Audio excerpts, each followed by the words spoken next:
урматтуу депутаттар, Алмаз Акунжанович, мен сизге кайрылуу боюнча Конституциянын 10 беренесинде так жазылып турат да.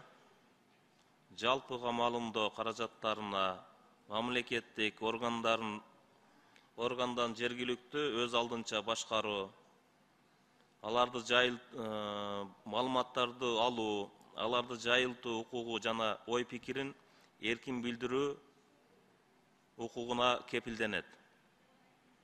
Кыргыз Республикасынын цензурага жол берилбейт, жалпыга маалымдоо каражаттары эркин жана өз ишин мыйзамга ылайык жүзөгө ашырат.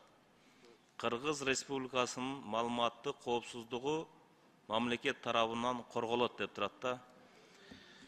Бул беренени мен айтып аткан себеби, Алмаз Акунжанович, буну бүгүн бир жакшы жумушту алып барсаңыздар деген да. Муну Атай, Ерлан деген жигиттер, булар өз пикирин, өз оюн айтканга укуктуу деп Конституцияда жазылып турат да. Бүгүнкү күнү эч кандай бир бийликке болбогон, коркунуч болбогон нерсе менен 2 айга жапканы бул туура эмес деп айтат элем да. Алмаз Акунжанов ошондой эле жалпыга маалымдоо бүгүнкү күнү көптөгөн сайттарга, көптөгөн журналистика тараптарга басым болуп атат. Конституция менен иштебей атабыз. Конституцияга карама каршы келип атат.